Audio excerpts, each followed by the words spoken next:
Bonjour à tous, merci d'être là. Donc, je m'appelle Benoît et je suis passionné de jeux de stratégie depuis Dune 2 en 1992. Je vous présente Million Kingdoms, qui est un jeu de stratégie massivement multijoueur sur mobile à destination des mid-core gamers. J'ai pas la télécommande, elle est là. Donc, bienvenue dans les Trois Terres. C'est un paisible et immense royaume qui s'étend des steppes gelées jusqu'aux plaines arides, sur lequel la lignée des seigneurs Uncia règne depuis des générations. À la mort de l'empereur, ses 3 lieutenants se sont disputés sa succession, et ce fut le début de la guerre des 1000 royaumes. Alors vous incarnez un félin que vous pouvez choisir parmi 4 races, qui est entièrement personnalisable, et donc vous avez des milliers de possibilités pour avoir un personnage entièrement unique.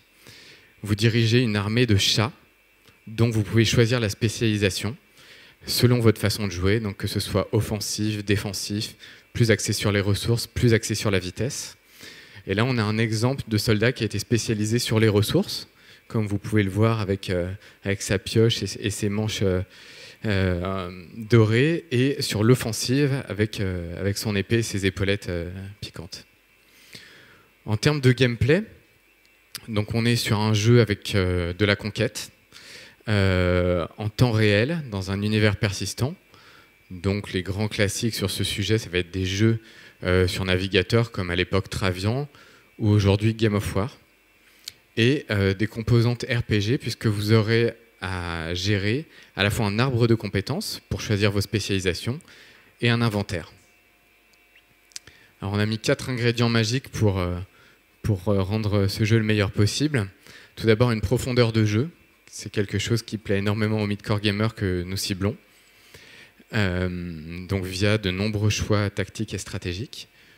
Une simplicité d'accès qui est adaptée donc au mobile, avec le fait de comprendre le jeu immédiatement et le fait d'avoir des mécanismes de base extrêmement simples, et ainsi que la possibilité de jouer sur des sessions de jeu très courtes. Vous pouvez jouer de 3 minutes par jour jusqu'à plusieurs heures si vous le souhaitez, sur plusieurs boucles de gameplay différentes. On a 3 innovations majeures qu'on a testées en focus group et que les joueurs adorent. Tout d'abord, le développement du jeu est infini. Il n'y a pas de limite en termes de niveau de bâtiment, en nombre d'armées présentes au même endroit. Donc ça peut être assez épique.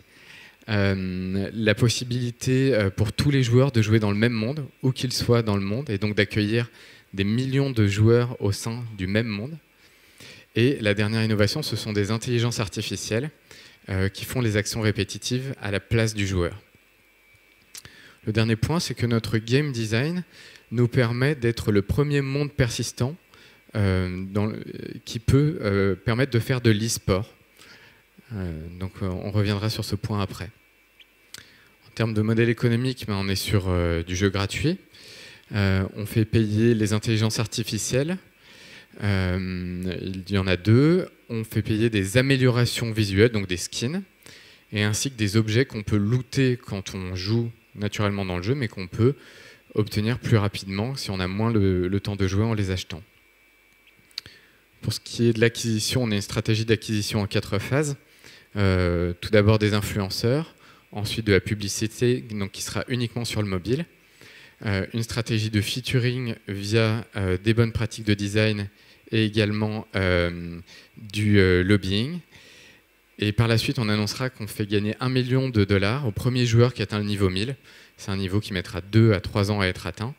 Et l'objectif, c'est de faire un maximum de relations presse sur ce sujet-là et de montrer notre côté e-sport. Pour ce qui est de l'avancement, donc on a un game design qui est très avancé. Il y a toujours des améliorations et des tests à faire.